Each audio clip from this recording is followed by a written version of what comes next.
Hey, what's up guys, Pratima here. So for the past 2 weeks or so, I have been using the Pixel 6a as my primary phone, and I am really surprised by how good this phone is. Yes, I have seen some people writing it off because of the 60Hz display and all the bugs and security flaws revealed by early reviewers. But after 2 updates that I have received so far, all of those problems seem to have been fixed. And I am totally enjoying the experience on this device. Of course, it's not a perfect phone by any means, and there are a few shortcomings here, but I think the biggest hurdle for the Pixel 6a if you live in India is the pricing set by Google. If you look at this chart, it is more expensive in India than anywhere else in the world. And with brands like iQOO, OnePlus, and even Oppo offering some great specs in this region, it's obvious that you are paying a little bit more for this device. However, at the time of filming this video, you can get around 3,000 rupees off from Flipkart if you use the ICICI credit or debit card. So if you're thinking of buying the Pixel 6a in India, always look out for bank discounts or coupon codes. At the MSRP of like 44,000, it's a hard sell. But as far as the US and European pricing are concerned, I cannot complain much. Anyway, let me share my experience with it, starting with the design. And after all this time with this phone, I must say that I have grown to like its form factor. It's one of those phones that's not too small or too big. It just fits in the hand. I also didn't miss the heft, which may be because of how evenly the weight is distributed here. I was even surprised to find out that the back is made up of plastic here. It does feel like glass a little bit, but sadly, since this is plastic, you will encounter scratches on the back eventually. So if you're someone who's always looking for good after-sale value, it is better to install a skin or a back cover on this phone. Similarly, this glossy finish on the back also catches a lot of fingerprints and smudges. So if you happen to be someone like Monica with OCD about cleanliness, you will end up doing this all the time. Other design aspects of the Pixel 6a are quite good too. The camera lens does not protrude as much compared to the Pixel 6, so it stays pretty flat when keeping it on a surface. The buttons are tactile enough, it is IP67 dust and water resistant, and the frames are made of aluminium, which should offer some level of protection against drops. So overall, although the Pixel 6a might not have a gorgeous looking design like the Reno 8 Pro or a fancy one like the Nothing Phone 1, it is practical, and I am 100% sure that you will love its form factor. Over on the front, there is this black bezel all over the corner, which definitely is not aesthetically pleasing, but over time, it hasn't been a problem for me really. The actual quality of this 6.1-inch screen is very good. I used it in the natural color profile, which exhibits true colors, but what's important to know is that the core quality of this OLED screen is excellent. The contrast here is superb, there is no weird color shift in different viewing angles, and HDR streaming works flawlessly on all platforms. Brightness levels are sufficient too, so no problem glancing at messages on a bright sunny day or scrolling through newsfeed at minimum brightness while in bed at night. The fingerprint placement is also just where I want it to be, and thanks to the updates that I mentioned earlier, it has gotten as fast as any optical sensor out there. The typing experience on this thing is also superb, all thanks to proper touch calibration and quality vibration motors.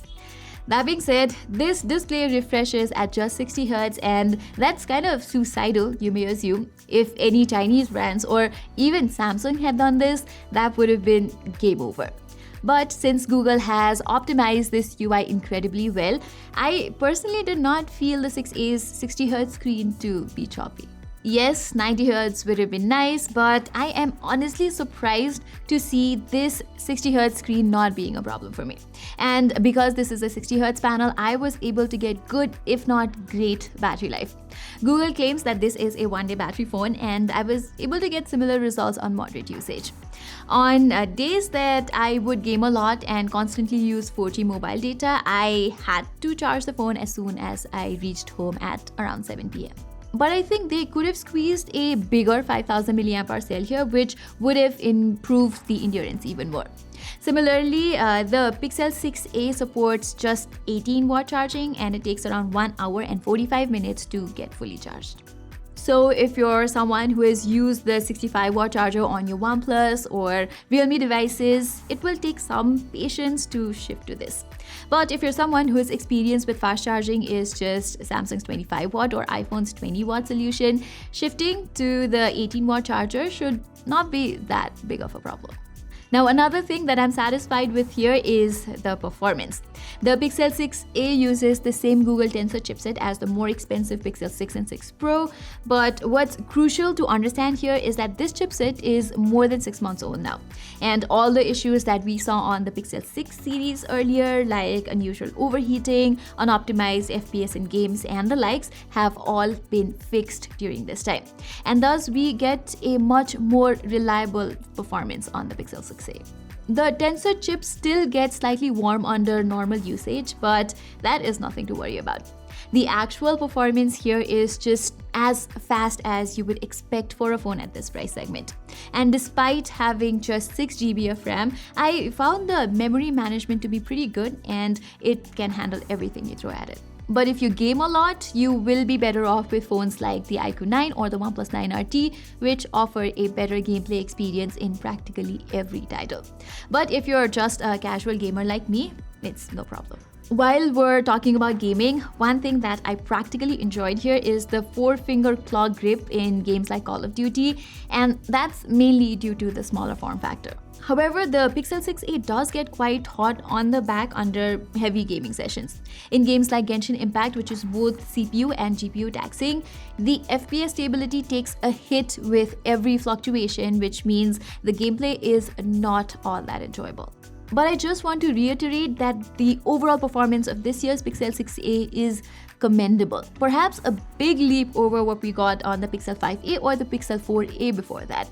I also don't think that many potential buyers of this phone are going to complain about the mediocre gaming stability, because the main purpose of owning a Pixel phone is for the software ordeal, and this phone has got everything from clean UI and bloatware-free experience to years of software updates. Moreover, thanks to the custom Tensor chip, you get a lot of benefits here that a typical Android smartphone simply cannot offer. From an improved speed and accuracy while using Google Assistant to exclusive Pixel features such as assistant voice typing, live caption for calls, and live translation, these are definitely some helpful value additions that you will admire and make use of eventually. Finally, let's talk about its cameras, and this is the reason why I like this phone so much. I have been using the Pixel 6a alongside the Reno 8 Pro, and I just started testing the OnePlus 10T, and trust me, none of these devices can capture as good images as the Pixel 6a. As you can see from the daytime samples, they have ample details, they have balanced exposure, and a noticeably contrast-heavy output, but in a good way. The dynamic range is also a class above any mid-range phones you will find in this price segment. Likewise, the close-up shots also provide good bokeh, and you will instantly feel like you're using a flagship phone. Also, what usually happens with most premium mid-range phones is that their secondary ultra-wide-angle lens is pretty meh. There would be a lot of color shift between the wide and ultra-wide-angle shots, and the details and dynamic range would just be all over the place. But on the Pixel 6a, as you can see, the main and ultra-wide-angle images have consistent color rendition and contrast levels. Even the details are pretty decent from the ultra-wide-angle camera here. Videography-wise, you can record at up to 4K 60 FPS from the primary and up to 4K 30 FPS from the ultra-wide-angle camera. The quality, of course, it's not as good as the Pixel 6 or 6 Pro, but what I like about these footages is that they have the same contrasty color scheme as we saw in the photos. Having said that, there are a few areas where I hope the Pixel 6a's cameras were better. Number one, it's the selfies. It's alright for the price, but I think Google could have included a better sensor for nicer details and sharpness. The second aspect is the nighttime images. Although it can capture good colors and contrast, I found the camera sensor struggling to preserve details during low light conditions. This is probably because the 6a uses a very old Sony IMX363 sensor, which has a much smaller sensor size, and it is also void of features like pixel binning and stuff.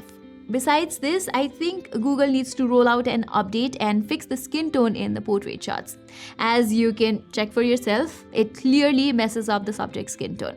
I noticed this in multiple portrait shots I took, although some of them turned out fine.